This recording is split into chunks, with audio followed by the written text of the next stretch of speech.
And welcome back. Welcome aboard another Par Train. I'm one of your hosts, Evan Singer. Matt Cermak was not with me today, so it was just me. In case you guys are new, welcome aboard. We help frustrated golfers enjoy the ride again because if you can learn to smile through bad golf, you can smile through anything. This episode is a great example of that. We had master PJ golf professional Joel Suggs. Such a serendipitous episode, too. He reached out to us and said, hey, that episode you did with the Short Game King about the 3 keys to get to a scratch golfer, I've been quantifying those 3 keys for 20 years, and I just about fell out of my chair when I heard Daniel talking about it. I need to come on, and we got to unpack these to help people enjoy the ride, and that's exactly what he did. And within the first 5 minutes, Joel told me that I'm doing it all wrong.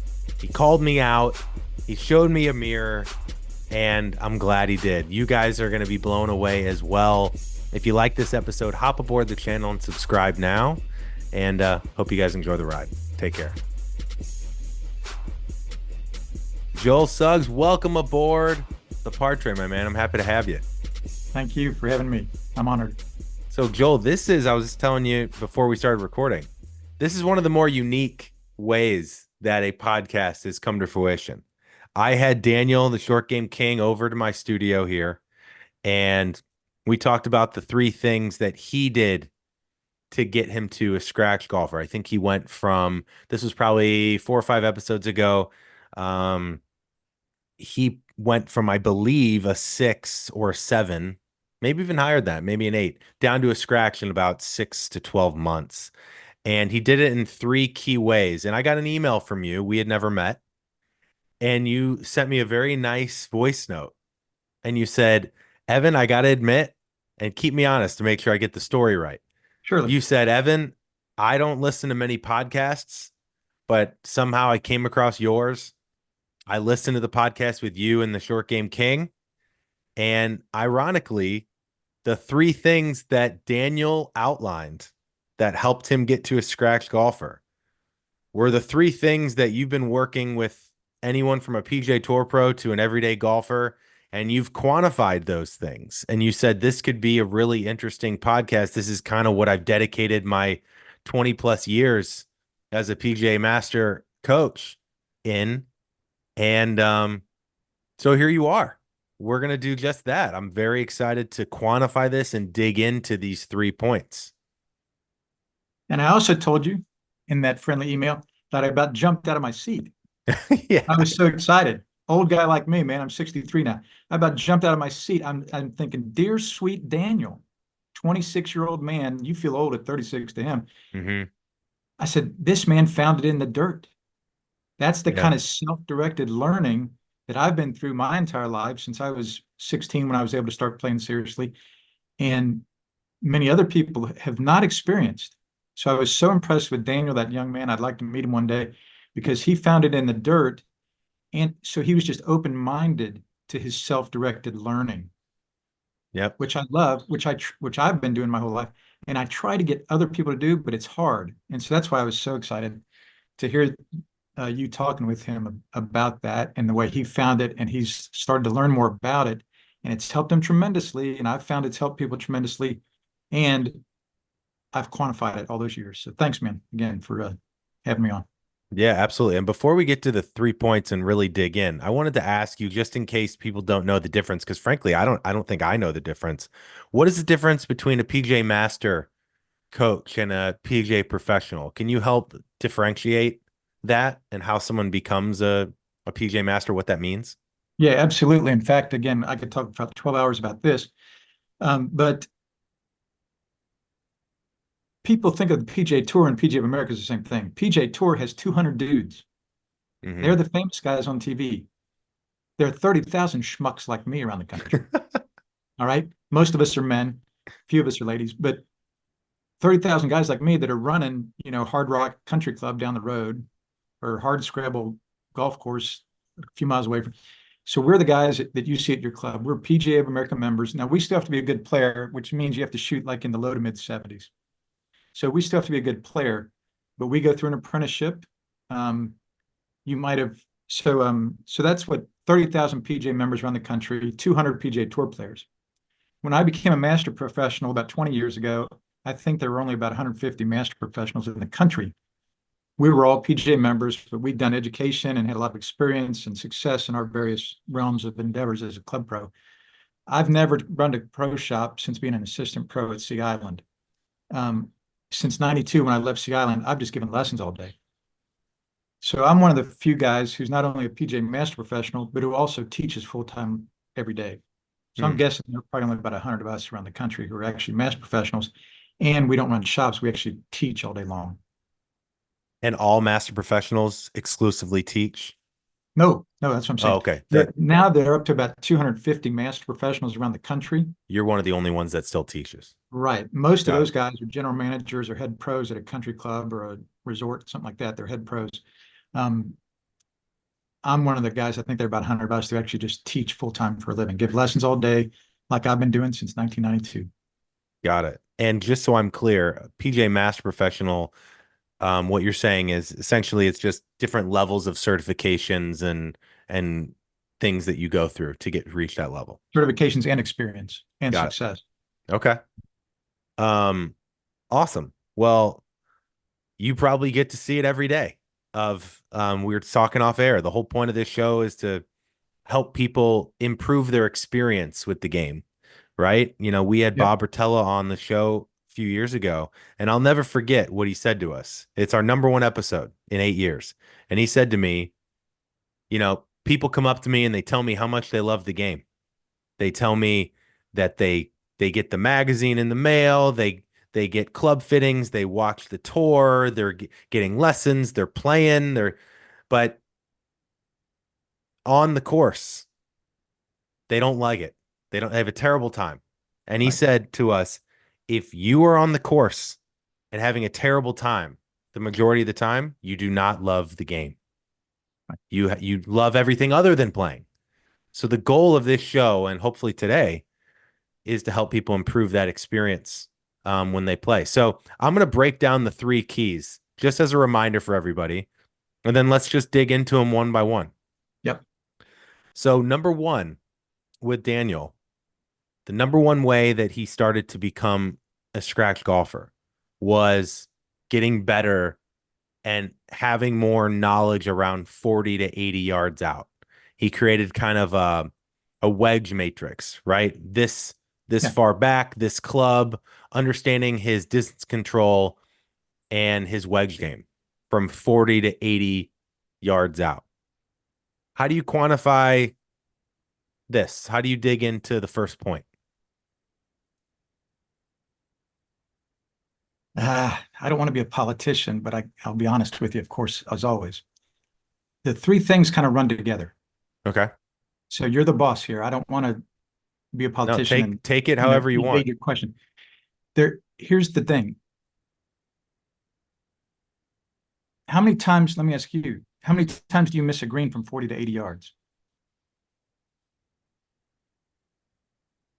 Like out of 10, Sure. I would say for like an 8 handicap like me, I'd say what?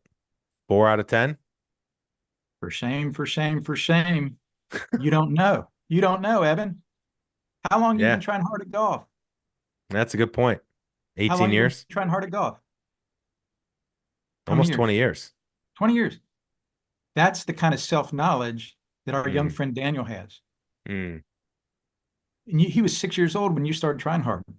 I've been trying hard 50 years, yeah. but you don't know that. And I don't care what it is for every other person on the planet, Evan. I only care what it is for you. Mm, But you haven't been taught all the knowledge you have of golf. You don't have the self-knowledge to know that 40 to 80 yard distance that our young friend Daniel was so adroitly speaking of. mm. And then And can I ask you what I know what yeah, his three things are. Can you mention the second thing? yeah. The second thing was all about the driver. So, you know, keeping the doubles off the card by keeping the ball in play, not necessarily hitting fairways, but not losing the ball off the tee. So he talked about how he kind of would simulate games on the driving range to look at flag to flag and tell myself, okay, the flag to flag is the rough, right, is the width of my play area. If I go outside one of those flags, it's a lost ball.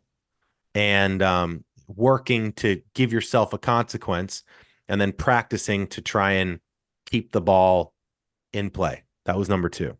Beautiful. And that's, again, I about jumped out of my seat when that young man has learned that, and it's helped him get all the way down to scratch in a very short amount of time. So now, Evan, I'm a guest in your house, and you've already let me kind of humiliate you a little bit. Point That's what out, this is about. I I know, I but will totally humiliate. I've humiliated myself on this for 8 years. That's the that's joy for the passengers. I know, but that's what I appreciated about y'all's mindset. The other couple episodes I've listened to. So again, let's not worry about the whole world just because right now it's me and Evan and nobody else because Matt's not here today. And Daniel will probably listen to this since he'll be excited about it. But let me ask you, in 18 holes, again, I'm interested in self-knowledge Mm-hmm. for every single golfer I talk to. So what do you think, man? How often do you make that mistake that Daniel's referring to per nine or per 18? How many balls am I losing OB off the tee per round? Yeah, yes, sir. Do you know? Used to be a lot more. No, I've see got, that I'm asking you, I'm being like a lawyer as well as a politician here, man. All the favorite people in the yeah, world. you want the number. I don't You know the don't number. know. You don't know. I don't know. For shame, for shame. Yeah. And you've been trying so hard. And that's what a little bit what Rotella is getting at also. And I'm with Rotella, except I've been with normal people all my life. And I'm even more of a leftover hippie than Rotella. All right. I'm always thinking outside the box, George Carlin kind of stuff. So that's the bad news. See, you don't know. And Evan, you're the dude with the podcast for I eight know. years. And you and Matt are having fun and you're talking to all these celebrities. You know everything about golf. But so quickly here, I've already, and your humble, kind self, gentlemanly self has allowed me to humiliate you twice. That you don't have the self knowledge. And that's also my method or my message to all the students I help Mm, and as everybody who's listening to this podcast. All right. So that's why I wanted to kind of run all three of these things together. It's the okay. crux of that. Again, like Rotel is talking about, it's getting at the heart of it. And let's think about it a little differently. You just Mm, like talking about the game. You don't like the actual game. You just yeah. like going and talking to your wife and saying, I broke 80 today, honey, or something like that. So Hmm. now what's just so you don't know how often you miss it from 40 to 80, the green from 40 to 80 yards. You don't know how often you hit a ball out of play. And I'd love this too, because I think this will help your game tremendously. And Matt also, man. Yeah. And what's the third topic now that he brought up? The third one might be surprising me the most. Okay. It was lag putting. Hank Haney talked about eliminating three putts. Everybody talks about eliminating three putts. Maybe this is where Daniel was getting at, but he actually said that lag putting was his greatest way, greatest key to that, which I'm Yeah. actually, maybe I don't have it quantified, but I know that putting and bunker play is by far the best part of my game, but Oh, good. maybe I'm wrong because I don't have it quantified, you know? But I am a very good lag putter. That I know. But that's according to your feel and perception. Yeah. So here you go, man. The big bad teacher. Three. I'm cracking the whip on here. I'm a guest in your house, man. I'm cracking the whip on. So you don't know that about yourself. All the golf knowledge that you've enjoyed having. It's a little bit like Rotella's saying. You know all Hmm. about it. You enjoy the game. You talk about it with all these famous people and little guys like Joel and all this other stuff and Matt and Daniel. But you don't know what your own game is, what's really going on out there on the golf course. Yeah. And I'm convinced when people get this, I've seen it a million times over. When people understand my frame of reference here, my description of the reality, they improve beautifully. And that's what I want for you and Matt also.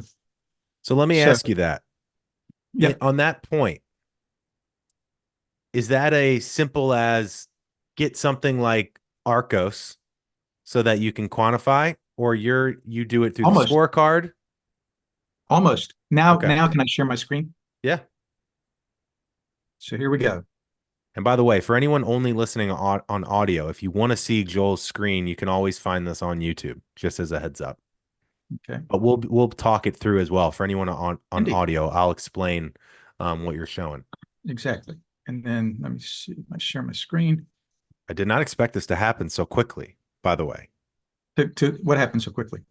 I assume we'd be talking theories and different things, and it's just boom. right off the bat. Through all three things, I'm just not clear on. Okay, well that's why again, I say my golf instruction is much more jazz than classical.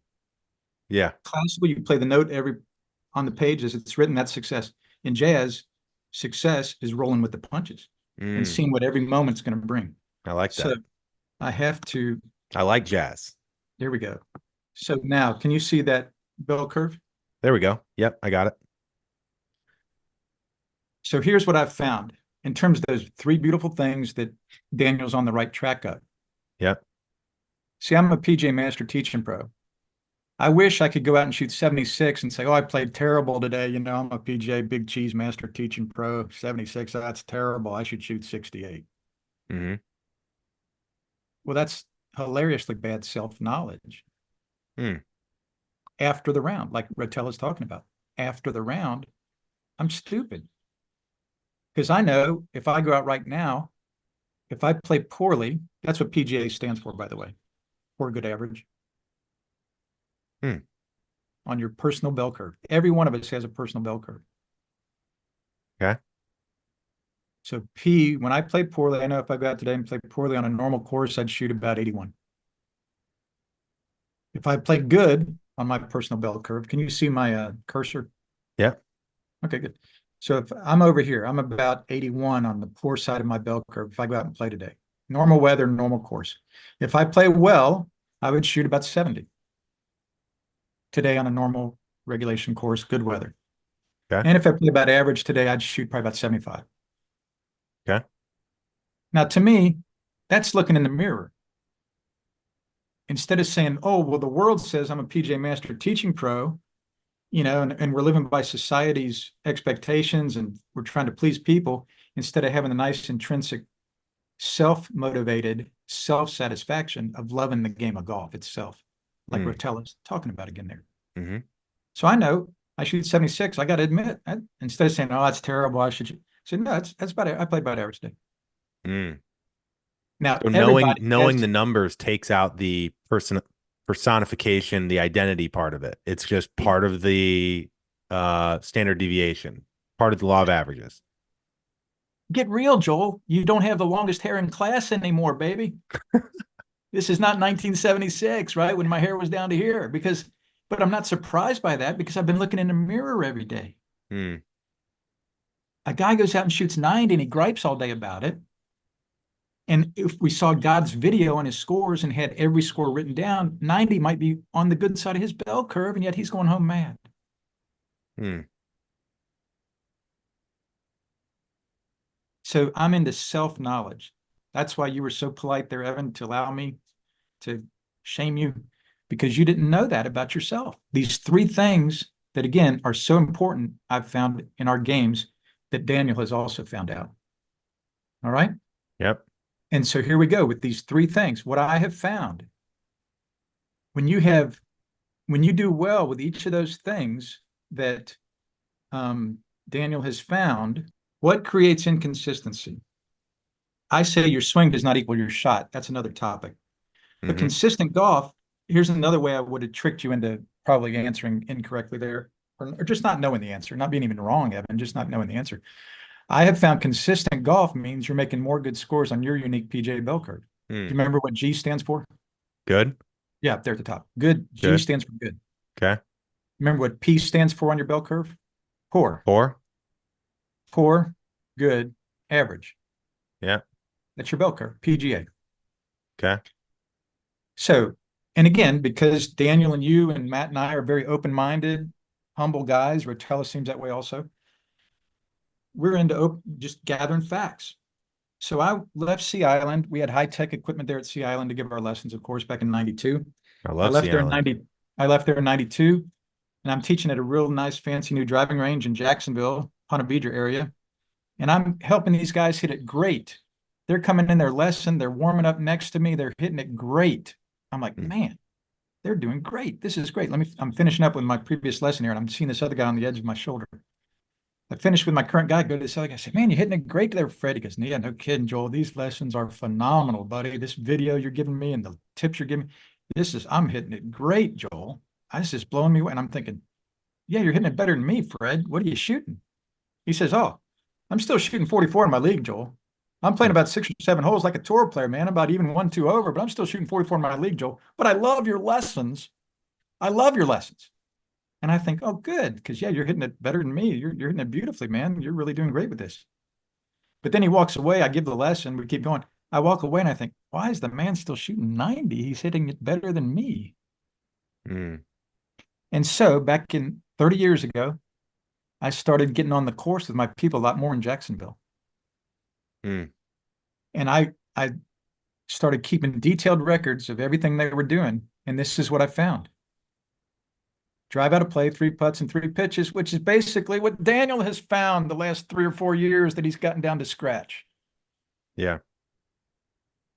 This is why I jumped out of my chair, and I'm almost ready to jump out of my chair right now talking about it. Daniel has found it. So this is a true principle dynamic right on up to the level of tour players.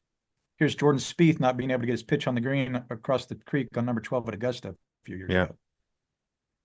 Drive out of play means you have so it's a drive out of play, missing a green with a pitch, and then of course a 3 putt. Yeah. And then the positive way to say those things is you get a drive in play, you 2 putt it, and you get your first pitch on the green. And this is what I've found. I have thousands of scorecards. That's one of the photos I think I may not have been able to find here in the last few minutes. Yeah, I didn't quite able to find that photo maybe. Oh yeah, I did. So can you see my photo now of the scorecards? Yeah. There you go, baby. That's me in here in my studio. This is only about a fourth of all the scorecards I have since 1990. So for anyone on audio, this is Joel sitting at a table with, it looks like maybe thousands of scorecards rubber banded in front of him. The young people would call this a hard copy, Evan, right? Yeah. These are hard copies. These are not on 18 birdies. All right. This is not an app. So I just started finding that these people, those were their 3 main mistakes, Evan. I was so sad to see it, but I'm thinking that's why the guy looks like a tour player for 6 holes. But then, he looks like a blind man for 2 or 3 holes.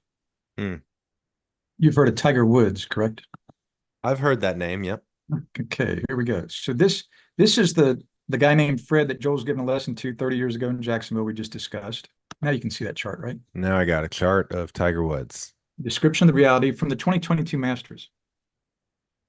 And I've charted a bunch, so don't look at all this detail yet, it'll get you confused. But I've nowadays, especially because I can chart every shot the guys hit on the video, because I don't do fairways, I don't do greens in regulation, I don't do ups and downs, I don't do total putts, because I've been so frustrated by those 30 years ago when I was trying to understand these things. Mm-hmm. And they haven't helped other guys usually either. By the way, Lou Stagner, I don't know if you follow Lou Stagner. Yes. He told us the same thing. Similar. He said he's similar. I'm accustomed, but mine's going to have a little different interesting. Yeah, but I remember him saying, if you're just tracking fairways, greens, and putts, you're not learning anything. Yeah, Brody would tell you that pretty much too. Okay. So especially if you're a normal guy and not a tour player. So here's the description of the reality with Tiger. So this is after the crash. He comes back and he shoots. You're seeing my cursor again? Yep. He shoots 71 and the media's going crazy. Yeah. He's 71. He's Ben Hogan reborn. Yeah. Right. And it was no kidding. It was phenomenal to see. But what I would just show you by the end of and he made the cut. Mm-hmm. So amazing. Then he shot 78.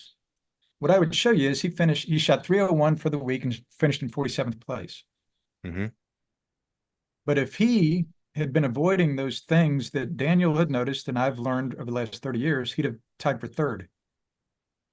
He would have shot 283 because he had 18 bozo shots those 4 rounds.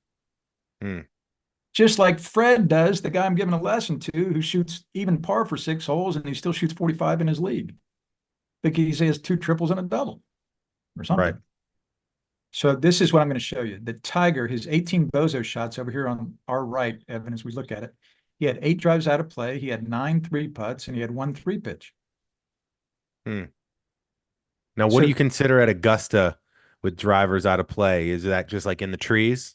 That's in that flyer I just showed you. No. Yeah, basically just means you don't have a clear open shot at the green in regulation. Got it. Okay. So it's not out of play. This is where Daniel, again, is not quite learned it all yet.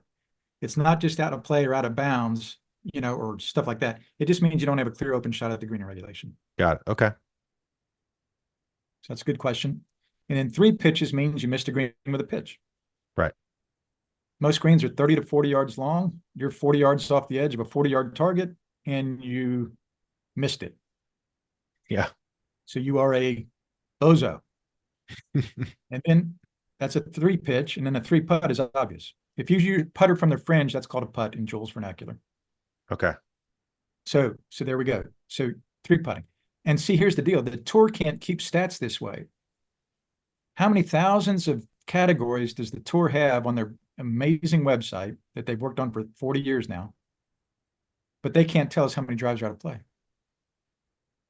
They can't tell us how many 3 putts in one sense, because they're not allowed to use the putter from off the fringe and count it as a putt. Mm.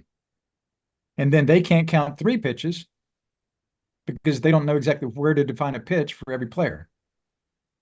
And I don't even think they keep track if the guy misses it. They just keep a proximity. He might hit it 40 feet from the hole, but if it's off the green, they still mark it down as 40 feet from the hole. So this is why my stuff is so unique, not because I'm so smart. I'm just anal, and I really want to help people. And I'm old. I've seen it time and time again with all these scorecards I just showed you. And I got so frustrated with my people. I'm like, I want to help you. And they would be happy. They'd be, well, I'm hitting it great. I don't care. I shoot 44 in my league. I said, well, I'm glad you're hitting it better. But so as you know, there are kind of people that tend to like to play golf just to hit it better. And then there's some guys and girls who just like to play better to score better. Yeah. I'm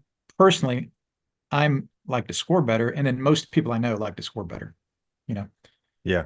So that's the deal. So if Tiger could have just kept his drive between the fence posts, gotten every pitch on the green, and just 2-putted every green, he didn't have to make the first putt, just 2-putted. He shoots 283, ties for third, and then the media is really going crazy. Interesting. Yeah, that doesn't even sound, I mean, easier said than done, but Of course. Right. that doesn't even sound that difficult, like that amazing. Right? That's just 2-putt every green, have a look at the green off the tee, and hit the green with a pick. Like that for Tiger Woods, it doesn't sound too difficult. We Right? know grandmothers who can do those things, don't we, Evan? Yeah. So You let and me I. ask you, Joel, Yes, sir. how does this compare to strokes gained? And how important in your mind is strokes gained? Because Strokes gained is irrelevant because for various reasons, and I'm sure you've heard Stagner and even Brody say this. It's irrelevant in a sense because you and I ain't got a field. And then now they'll say back to us. And when I said that to Brody about 15 years ago when his book came out, he said, well, we're hoping, Joel, one day to be able to get real stats for normal people. And I said, yeah, absolutely. That's good. I look forward to it. And now they have ARCOs. So that's right. helping. But guess what? That's still indicative of you trying to compare yourself to other people. Mm. And their definitions of things like drives out of play, 3 putts, and 3 pitches are different than the most relevant from a guy who's been teaching normal people for 30 years. Mm. So it's comparing apples to apples, or apples to oranges, I mean. Interesting. So that's a very good question. So I try to say to people, just like you, in a very kind way, allowed me to humiliate you as we started out our friendly chat today. You don't have the knowledge. And I'm saying, look, who gives a rip what Matt or other friends of yours do, Evan, or tour players or 18 handicaps? See, when I asked you that, you kind of looked up and you said, well, I think for an 8 handicap, I probably miss it. I'm like, he's off.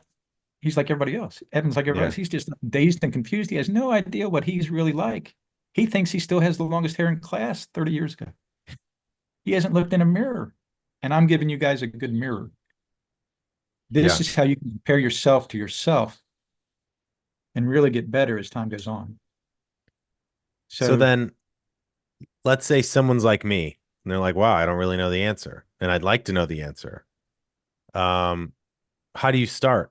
What's the first step? And how long does it take to get the knowledge you need? oh, that's beautiful.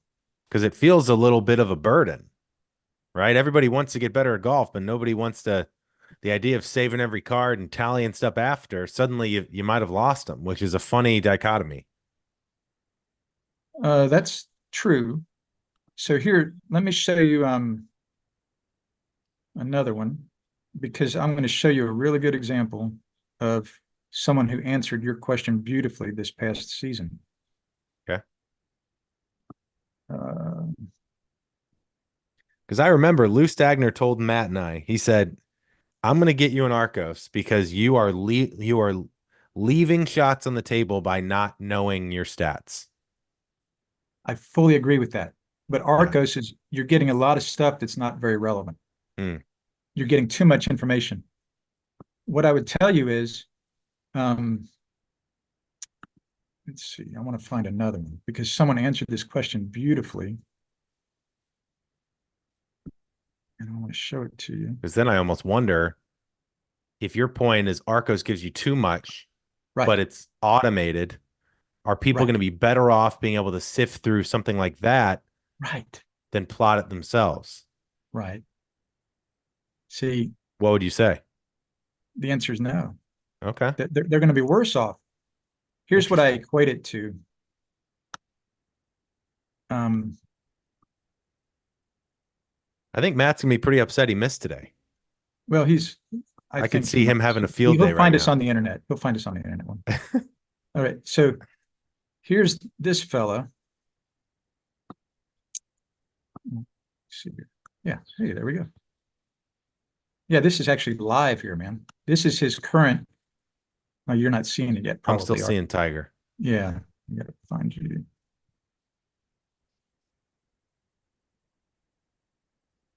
Yeah, I'll get you here.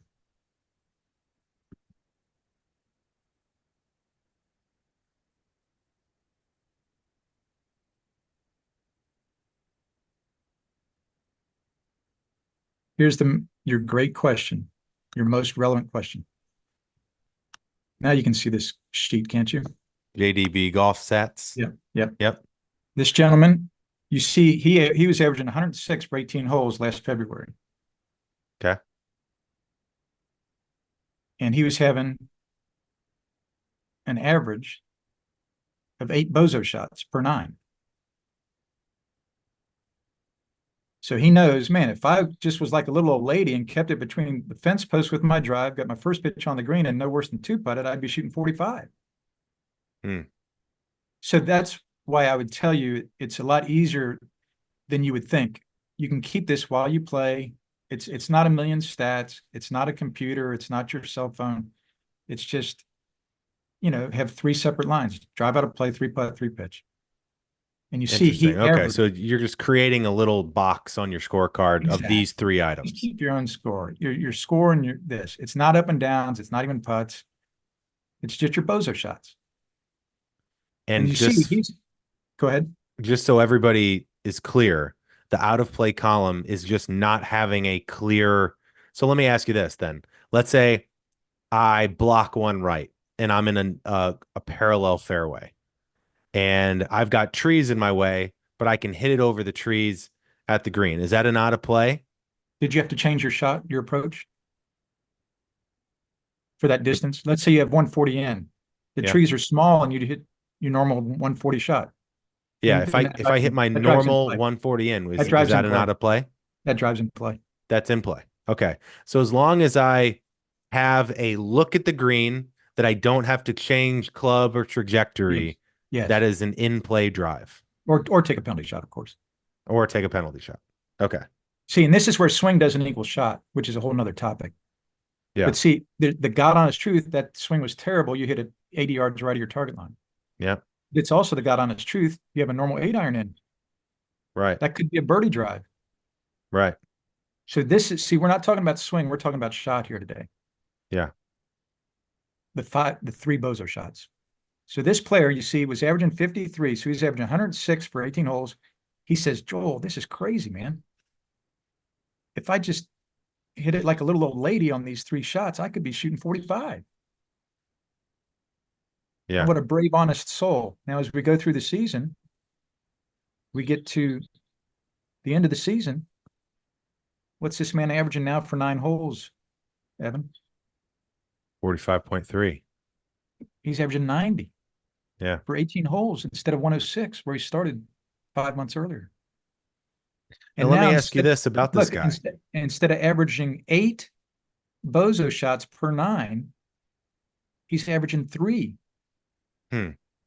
Now he's like, man, I'm shooting 90 instead of 106. I've improved a ton, but I can still see how I could be shooting 84. Yeah. See, Okay. So this let is me, attainable. This is attainable. People see this, Evan, and they get fired up. And they say, yeah, I don't have to hit it like Tiger. I just have to hit it like this little old lady. okay. So let me ask you this.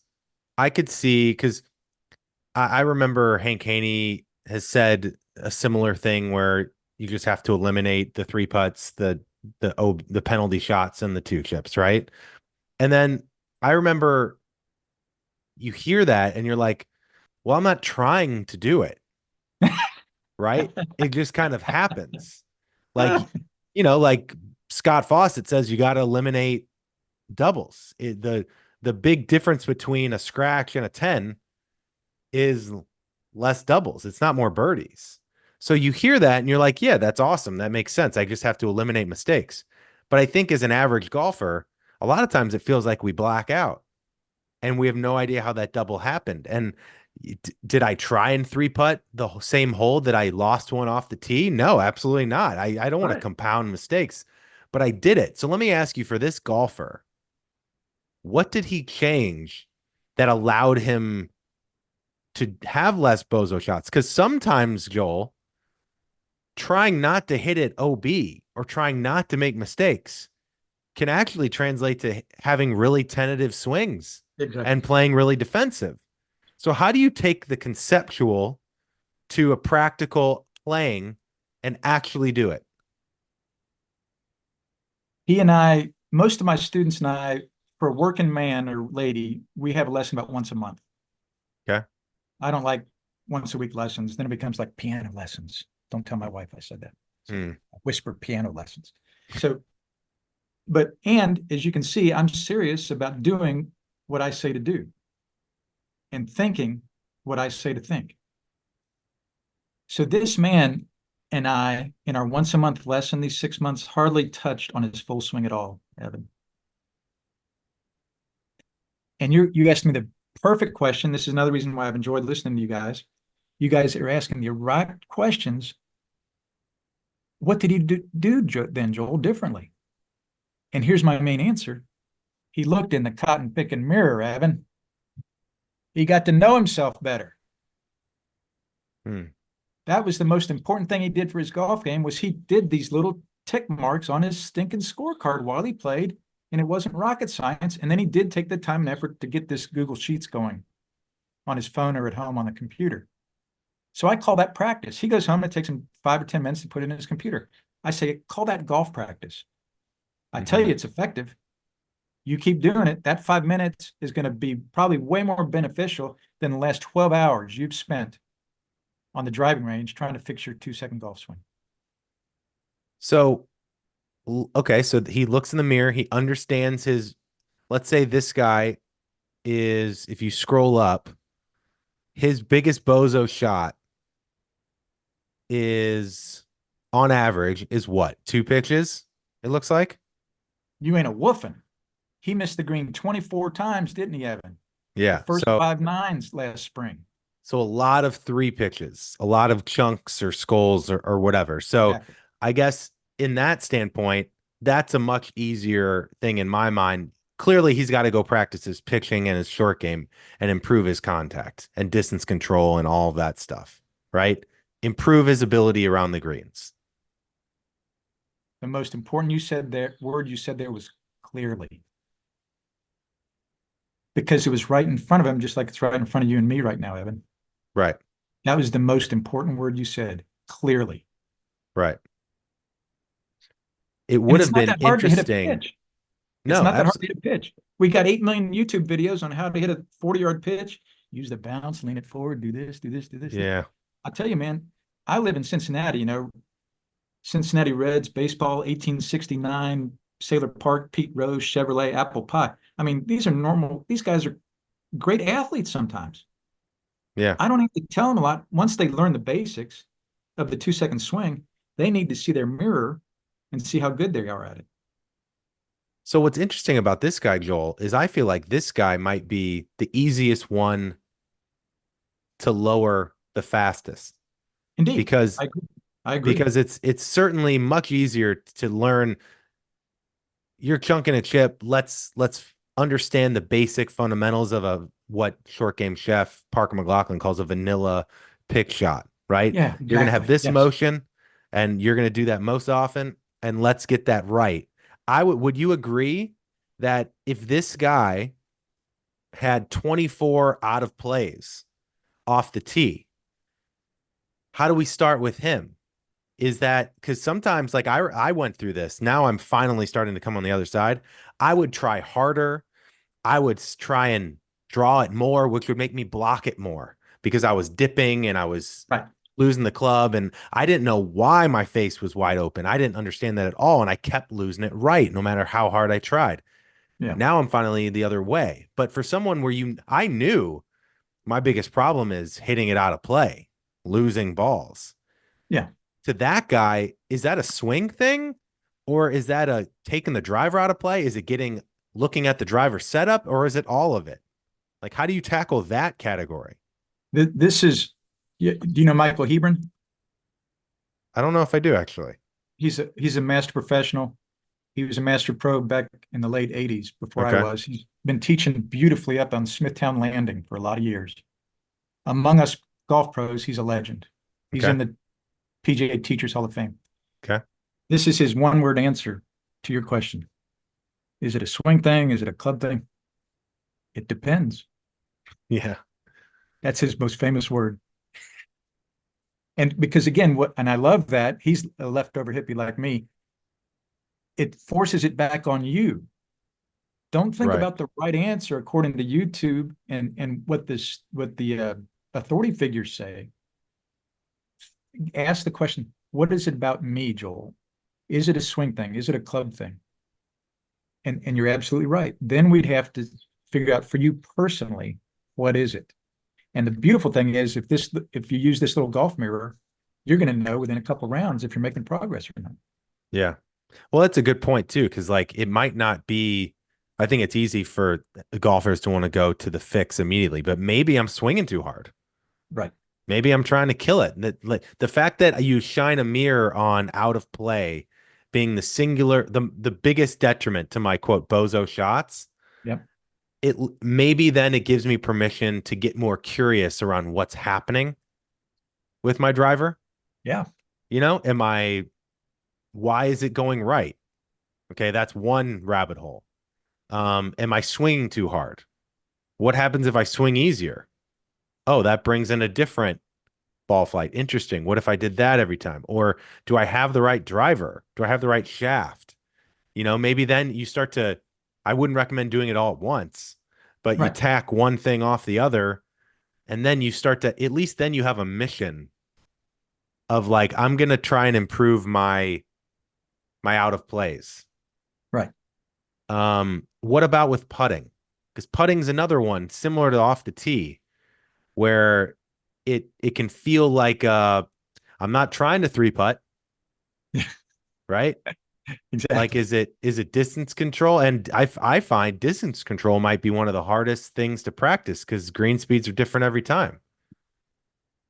Yeah. So here's the deal. So the solution for all three of these is pretty simple. Golf success for a drive is in play. And it's on that flyer I showed you earlier. I won't take the time to get it back up, but it's learning where your miss goes.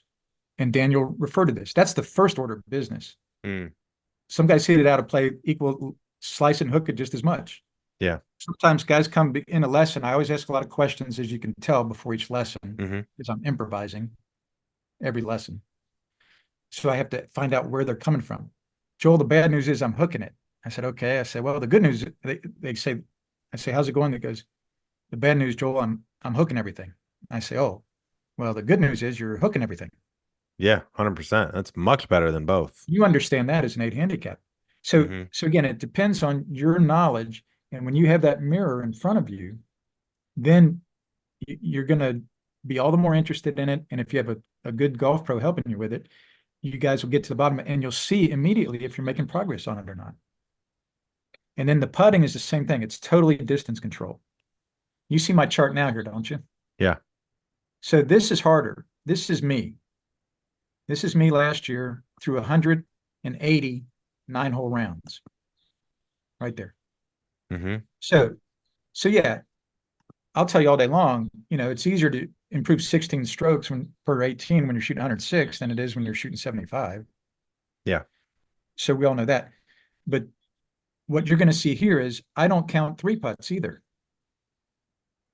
on my scorecard, since I'm a little more advanced than the guy who's shooting 106. What I count, so last year I can show you, I hit 397 drives. Do you see my cursor there? Mm-hmm. 364 were in play. So 92% of the time, my drive's in play. Wow. That's fun to know that standing on every tee. I'd love that percentage. Yeah. And I'd love you to know it. Yeah. Know that you know it. Yeah. And then when I look at my layups and pitch outs and my approaches, 88% of my layups, I had 8 layups out of play. 8 layups or pitch outs out of play last year. And 79% of my approaches left a putter chip for my next shot. So every time I go to full swing, I know 4 out of 5 times I'm going to have golf success. Wow. You have And then, higher percentage hitting it and play off the tee than your layup. yeah. So you can laugh at me now, since you let me that's 40 minutes. That's got to be pretty rare. Why are you laying up? I deserve to be laughed at. You got to go for it, Joel. So now we look at the short game stuff, and you see I hit 440 pitches last year, 403 got on the green, so 92% of the time. So if you had asked me, Joel, how often do you miss a green with a pitch? I would have told you 8 out of 100 times. 92% of the time, my pitch gets on the green. And then when you're talking about putting, I don't keep track of 3 putts at my advanced state because I know they rarely happen. Mm-hmm. What I keep track of is how often is my first putt the perfect distance. Interesting. Which again, Arcos and strokes gained don't have a category for. How do you define perfect distance? Just even with the hole? Nope. It depends on Tap in? 3 things. 3 things. Okay. The ability of the player, the complexity of the putt, and your conscience. So every putt we hit our whole life is within 2 or 3 feet of the hole on the x-axis. Nobody hits putts crooked. All right? More than 1, 2, 3 feet from the hole. But people leave them on the y-axis 2, 4, 6, 8, 10, 12 feet short or long. Right. So I've never taught the 3-foot circle to anybody in my 35-year teaching career. Because that communicates that distance and direction are of equal importance, which is wrong. Distance is 90% of the challenge in putting. And all the great putters, Tiger Woods, Jack Nicklaus, my aunt, Ben Crenshaw, Lauren Roberts, they would all tell you distance is what makes you a good putter. Because that element, they know the XY axis, X is easy, Y is hard. That's probably why a really good player recently told me he admires my stroke because it's smooth and long, soft and long. And that's probably why lag putting is really one of the better parts of my game, is just because it's rhythm and then naturally have better distance control versus more punchy, poppy stroke. So you see, I hit 1,517 first putts last year. 1,306 were perfect distance.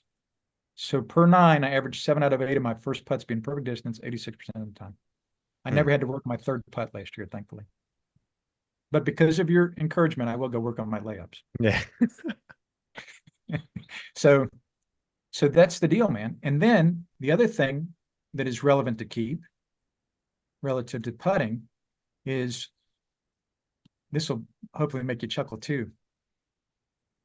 So you see my average length of putt to hold is 3.2. The worst guy on tour every year averages 3 feet, average putt made. The best guy on tour every year averages 5 feet. And the average guy on tour every year averages 4 feet. So now I can honestly say I'm putting like one of the poor tour players who are the best putters on earth. So I'm pretty happy about that 3.2. And then the average length of my second putt is 1.4. And again, the tour does not keep that. The 3.2 means that's the average length of putts you hole Yes. Yes. per putt made or per round? No, per putt made. Per putt made. Got it. Interesting. Okay. And then the average length of my second putt is 1.4. The tour doesn't keep that either. Hmm. With those thousands of categories of stats they have. Hmm.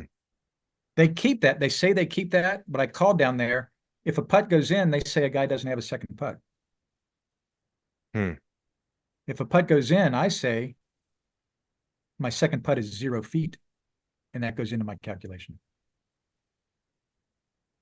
So the more 0-footers I have my second putt, that means the putt I made was longer, and it means my average second putt is shorter, which is exactly what we want. So So it this is kind how, of, go ahead, I'm sorry. oh, go ahead. So this is again why I'm saying this is only relative to me. You see in my previous 10, I'd averaged 3.1 feet of average putt hold, and my second putt was 1.6. So I know in this previous 10 rounds, I was putting a little worse than my average for the year. Hmm. And then also here, believe it or not, this is the one that's going to make you laugh even harder, probably. Tap ins are a huge indicator of how good a putter you are. Hmm. You look back through here at any of my previous 10 rounds, and you'll see when I had fewer tap ins, right? 6, 4, 9. Look, I had 9 tap ins that day. Holy mackerel. I had a big score that day. Yeah, well, I shot one over. Well, I guess I hit all the greens. Yeah, there you go. Hit 9 out of 9 greens essentially. Got it. But tap ins, as a rule, the lower that number is, the lower the number of tap ins is, the better your score is. And you see in this batch, I averaged 6 tap ins, whereas for the year, I was averaging 5. Hmm. So these 3 numbers are a great indicator for more the advanced player of how good a putter they are, as well as this number right here. How often is your first putt the perfect distance? So again, to Got get it. back to that perfect distance, because that's more relevant to people hearing us today. If you have a 40-footer and you hit it up there 2 feet short, I'm saying that's perfect for everybody. Yeah. But if a 20 handicap has a 20-footer and he knocks it 4 feet past, I'm saying maybe for him, maybe that's perfect. Hmm. He needs to decide with the help of his good PGA Pro, I hope, helping him. What is, again, for him personally, it depends on the ability of the player, the complexity of the putt, and their conscience. What do you mean their conscience? Well, I know, true confessions here, since you guys are so honest about your own games. Like, I finished up with a 6-footer 2 mornings ago, and it ended up about 3 or 4 inches past the hole on the right, but I know in my conscience I pooched it. I gave up on it. I kind of quit on it. Hmm. I didn't keep my routine going. I see. So I wrote a 0 down on my scorecard. That was a little short. Because if I hadn't pooched it, it would have had a little more speed and would have gone in the hole. Interesting. So you see what I mean? And so I can't expect the PGA Tour to read the minds and consciences of guys who are putting and then somehow keep track of it on PGA on ShotLink. Right. But I can expect you personally to keep these things because you're only concerned now about how you compare to yourself. Got it. So then to close out, because obviously the perfect putt, that's kind of a different level, of advanced players. I'd say for the vast majority, my big takeaway to close out today Yes, sir. is it's actually, when I see stats, I'm not a technical guy. I'm not Okay. a numbers guy.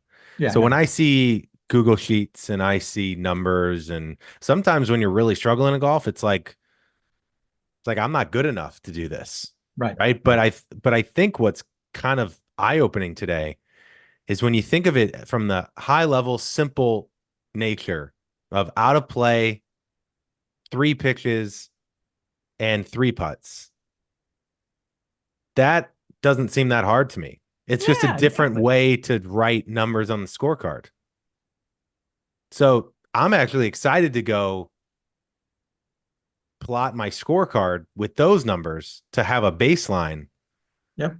And then once I build the baseline, I know what's the thing I really need to work on and zero in Exactly. on.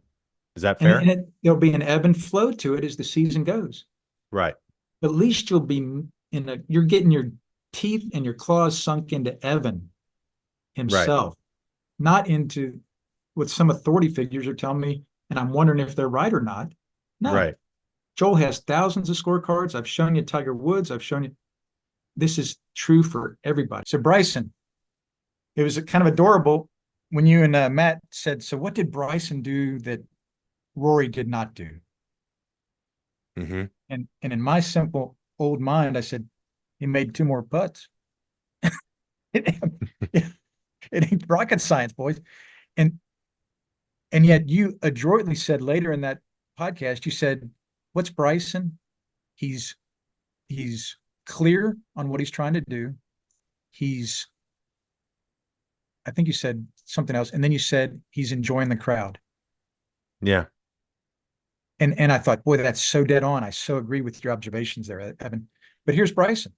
He did not have a bozo shot until the 16th hole of the third round at Pinehurst. Wow. Isn't that impressive? That's amazing. Every drive he hit, every pitch he hit got on the green, and every time he went to putt, he never three putted until the 16th hole. Remember, he missed the green with a pitch on 16 on Saturday and made double. Now on Sunday, look at that. He had two three putts and three drives out of play. But look what changed his score. Mm. And then what else is Bryson really phenomenal at? Here's a quick way to understand tap ins. That means he made 12 missable putts on round one. Mm. This means he made 13 missable putts in round two. See, a tap in is the unmissable putt. And on Saturday, he made 16 missable putts. He only had two tap ins. Is he a Wait, so bad man? how do you consider a tap in if it's like a 30-foot putt and they put it to a tap in? Then it's a tap in. If he has no thinking required at all, Okay. it's a tap in. If But he it's has two almost or three like, feet, if he has 2 or 3 feet, that's not a tap in. He has to mark it. He has to take his time on those fast Pinehurst greens. You know, he can but miss it that. That's a missable putt. is a tap in the same from an 8-foot putt that's quote makeable and he Yes. misses it and it's a tap in versus a Yes. 30-foot putt? Yeah, exactly. Absolutely. Okay. Yes. Okay. Yes. That's a good question. And then, so isn't that amazing? He had 16 missable putts that he made on Saturday. And on Thursday, he didn't putt quite as well. Or on Sunday, he didn't putt quite as well. Hmm. This is the giggling nature of keeping track of your tap ins. It's so enlightening. And then we Hmm. see, in my estimation, the way I describe golf success for each of the 5 shots, his full swing, he said he was striping it on Thursday, but he didn't hit it that great the next 3 days. But what was consistent? It's short game. Right. And Harvey Pinnock, I'm a third generation golf pro. My family's been in golf 100 years. My aunt's one of the ladies Hall of Famers. So I loved saying what these old guys said their whole careers. And then we learn the modern way to describe the reality. Harvey Pinnock says, well, the guy who can putt or chip always has a chance. Hmm. There you go. Yeah. And then his average putt made, he made a couple putts on Friday and Saturday. Yeah. But then look, these days he's the same as Joel. I just showed you I averaged Right. 1 feet. He's putting like Joel, man. And he's Yeah. winning the US Open. But then look at what's consistent. The average His second first, putt. yes, his first putt distance was always perfect. And occasionally it fell in. So So that he means his thinks distance control throughout the tournament was great. every day, stupendous. And how hard was it on those crazy greens to have it come up there stone dead, is what the British would say, See, right? that's pretty interesting. It's not the Good. guy who necessarily made the most putts. It's the guy No, who maybe had the best distance distance control, control on the which is greens. what's going to help Evan eliminate three putts if we see Yeah. that on your mirror the next few weeks. Right. So I'm sorry. So I just had to get that in to again show you this is attainable. It's applies to every single player who plays. Well, I appreciate you coming on and showing me the mirror because we say a lot on the show that if you don't have the awareness of what you need to, if you don't have awareness of what you do, you can't change it. Right. And we usually say that in regards to the mental side and habits and Right. most things in life, everything in life. But this takes it, I think, a good step further of just, it's so funny, Joel. We'll end with this. my wife when we were in Hawaii about a month ago, she goes, you are really good out of the sand. And I'm like, I don't think I ever took the time to appreciate my Yeah. sand game because I think I was down on myself for being in the sand. Yes. But like it was a great reminder that, I wrote an email in our newsletter about this, that we spend all of our effort in driving forward, growing, getting better, that you never really take the time to understand, what am I good at? Yes. What am I good at right now? What am I whole with? Like, what are my strengths? What can I appreciate that I have right now?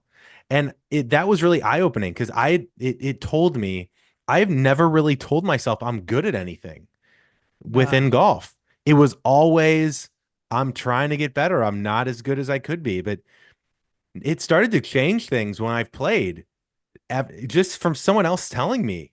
yeah, from your It was, wife. it Yeah. was like, I'm like, oh, I hit it in the bunker, no problem, right? I'm pretty good out of the bunker, or I'm pretty good on the greens, so no problem. But to be able to have that quantification you mentioned of 88%, or maybe it was 92. I think it was 92%. I keep the ball in play. Yeah. Like, that's a pretty good thing to know going into a quote pressure filled drive, Exactly. right? Awesome. A Well, big Joel, theme of my before teaching is learn what you're doing right. I call my things golf success. It's hmm, not an oxymoron. You want to learn, and this will help you, Evan, learn what you're doing right, not just what you're doing wrong, but it'll also help you learn what you personally are doing, and you'll see your own progress over time, not compared to the tour players. yeah. Well, I think that's really powerful because we don't spend enough time. Everyone will joke with all the memes and stuff online that I don't do anything well. I think that's kind of the average golfer, is they kind of have that mindset. It is so powerful now. I've learned from experience of just knowing you do something well when you're Yeah. playing golf. There's a comfort there. There's Yep. like a confidence there. Um, so before we let you go, Joel, where can people find you if they want to learn more? Just go to YouTube, look up Joel Suggs. It's probably the easiest. Suggs. And then, oh yeah, and then uh, this will be my book is coming out probably in the middle of August. Okay. Golf success before every round. Enjoy a PGA master teacher preparing you for a lifetime of consistent golf. But Love it. just for right now, just look up Joel Suggs on YouTube and you'll see some funny things there. Thanks for Awesome. asking. Well, thanks for reaching out, Joel. This was super fun. Thank you for showing me my own mirror, and I hope it shows our what we call our passengers their own mirror as well. Thank you, buddy.